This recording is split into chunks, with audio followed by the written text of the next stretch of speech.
لک الحمد یا اللہ والصلاۃ والسلام علیک یا حبیب اللہ، اما بعد اعوذ باللہ من الشیطان الرجیم، بسم اللہ الرحمن الرحیم۔ یا ایھا الذین آمنوا کتب علیکم الصیام کما کتب علی الذین من قبلکم لعلکم تتقون۔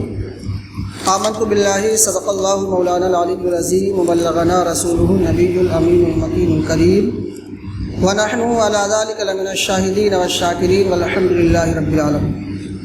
آپ حضرات درود شریف پڑھ لیں۔ اللہم صلی علی سیدنا و مولانا محمد بارک وسلم، صلاۃ و سلام علیک یا رسول اللہ صلی اللہ تعالیٰ علیہ وسلم۔ حضرات، آج چند وہ حدیثیں اور چند وہ مسائل بیان کیے جا رہے ہیں جن چیزوں کے پائے جانے سے روزہ دار کا روزہ ٹوٹ جاتا ہے، تو آپ ذرا بغور سماعت کریں اور اپنی اصلاح کریں۔ بخاری شریف کی حدیث شریف ہے، نبی کریم رؤوف الرحیم صلی اللہ علیہ وسلم ارشاد فرماتے ہیں، جس نے رمضان کے ایک دن کا روزہ بغیر رخصت و بغیر مرض افطار کیا تو زمانہ بھر کا روزہ اس کی قضا نہیں ہو سکتا اگرچہ رکھ بھی لے۔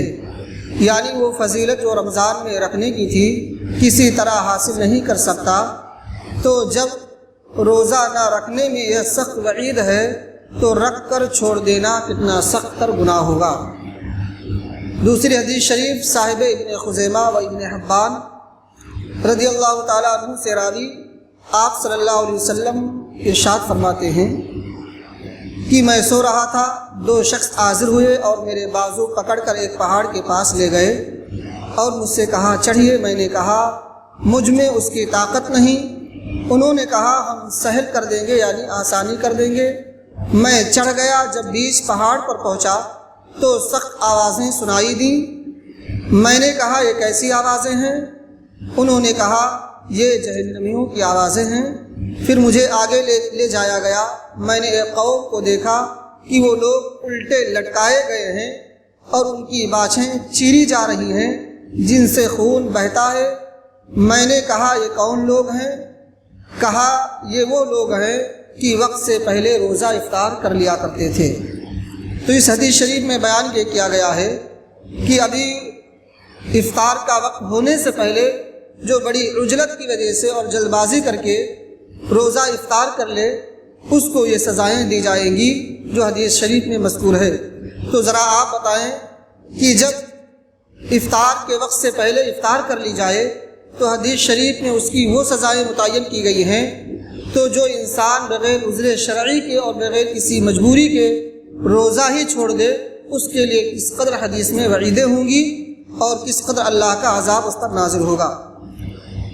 تیسری حدیث شریف حضرت عباس رضی اللہ تعالیٰ عنہ سے راوی کہ اسلام کے کڑے اور دین کے قواعد تین ہیں جن پر اسلام کی بنا مضبوط کی گئی، جو ان میں ایک کو ترک کرے وہ کافر ہے اور اس کا خون حلال ہے۔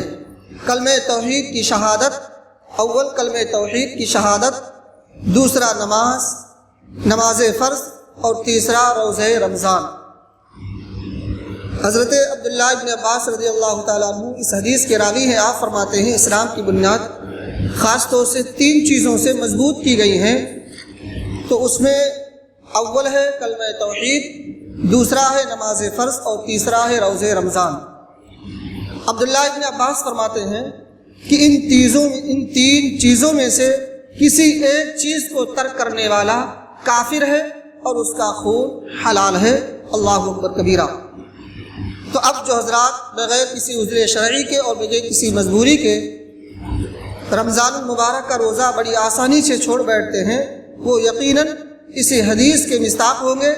اور اگر واقعتاً آج اسلامی حکومت ہوتی تو ایسے لوگوں کی گردنیں یقیناً مار دی جاتی جو اس فریض الہیہ کو بڑی آسانی سے اور بغیر کسی عذر شرعی کو توڑ رہے ہیں اور اسے بالائے طاق کر رہے ہیں، اسے نظر انداز کر رہے ہیں۔ لہٰذا میری ملت کے لوگوں، ذرا آپ اس دردناک حدیث سے اپنے آپ کو بچائیں اور اللہ کے عذاب کو دعوت دینے سے اپنے آپ کو محفوظ کریں۔ اب مسئلہ نمبر 1 آج کا، کھانے پینے جمع کرنے سے روزہ جاتا رہتا ہے جبکہ روزہ دار ہونا یاد ہو۔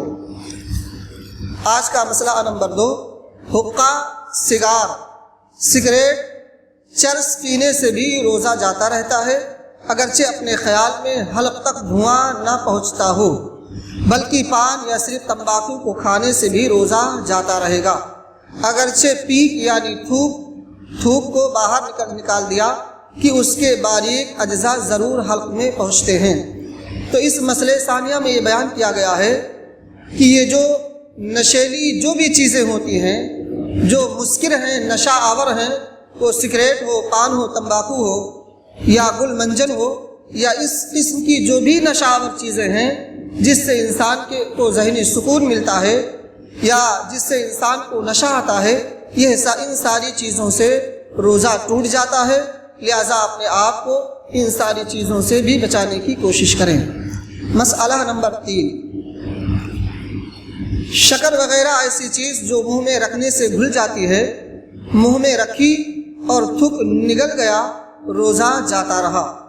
یوں ہی دانتوں کے درمیان کوئی چیز چنے کے برابر یا زیادہ تھی، اسے کھا لیا یا کم ہی تھی مگر منہ سے نکال کر پھر کھا لی، یا دانتوں سے خون نکل کر حلق سے نیچے اترا اور خون تھوک سے زیادہ یا برابر یا کم تھا مگر اس کا مزہ حلق میں محسوس ہوا، تو ان ساری صورتوں میں روزہ ٹوٹ جائے گا۔ ہاں اگر کم تھا اور مزہ محسوس نہ ہوا تو نہیں ٹوٹا۔ مسئلہ ثالثہ میں یہ بیان کیا گیا ہے کہ شکر وغیرہ اگر منہ میں رکھیں اور گھلنے سے اس کے ذرات، اس کے قطرات اگر حلق کے نیچے اتر جائیں تو اس سے بھی روزہ ٹوٹ جاتا ہے، اور اگر کسی کا دانت ٹوٹا یا ہونٹ پھوٹ گئے یا اسی طرح منہ میں کوئی زخم لگ گیا اور خون اتنا نکل رہا ہے کہ اس کا مزہ حلق میں محسوس ہو رہا ہے، تو تھوک خون کم ہو یا زیادہ ہو، اگر خون کا مزہ حلق میں محسوس ہو تو اس سے روزہ ٹوٹ جائے گا، خون کم ہو یا زیادہ ہو۔ لیکن اگر مزہ حلق میں محسوس نہ ہو تو اب اس کے لیے روزہ ٹوٹنے کے لیے شرط یہ ہے کہ خون تھوک پر غالب ہو۔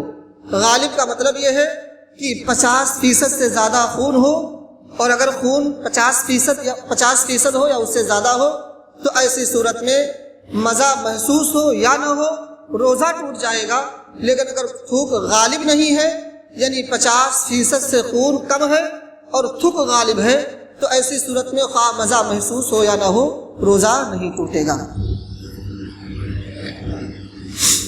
مسئلہ نمبر 4، روزہ میں دانت پھڑوایا اور خون نکل کر حلق سے نیچے اترا، اگرچہ سوتے میں ایسا ہوا تو اس روزہ کی قضا واجب ہے، یعنی روزہ ٹوٹ جائے گا اور وہ اس روزے کی قضا کرنا اس کے لیے لازم اور ضروری ہوگا۔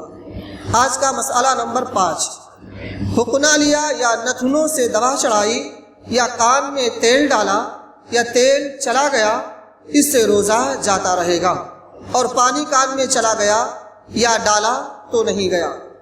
ناک کے ذریعے ہم نے کوئی دوا چڑھائی یا کان کے ذریعے تیل ڈالا، اب یہ نتنوں کے ذریعے یا ناک کے ذریعے جو دوا چڑھائی جاتی ہے وہ سیدھے معدے یعنی پیٹ کو پہنچتا ہے، ایسے ہی کان کے ذریعے اگر تیل وغیرہ ڈالا یا کوئی دوا ڈالی تو وہ بھی ڈائریکٹ پیٹ کو سرایت کرتا ہے۔ تو ان دو راستوں سے کوئی دوا چڑھانے کے بعد یا تیل ڈالنے کے بعد وہ چیز ڈائریکٹ معدے کو پہنچتی ہے، اور جو چیز ڈائریکٹ معدے کو پہنچے، پیٹ کو پہنچے، اس سے روزہ ٹوٹ جاتا ہے۔ لہذا کان میں تیل ڈالنے سے کہ ڈائریکٹ پیٹ کو پہنچے یا ناک سے دوا چڑھانے سے کہ ڈائریکٹ پیٹ کو پہنچے، ان دونوں چیزوں سے روزہ ٹوٹ جاتا ہے، اور اگر یہ چیزیں ڈائریکٹ پیٹ میں نہ پہنچے، معدے میں نہ پہنچے تو ان سے روزہ نہیں ٹوٹے گا۔ واللہ اعلم بالصواب وما علینا الا البلاغ۔ السلام علیکم۔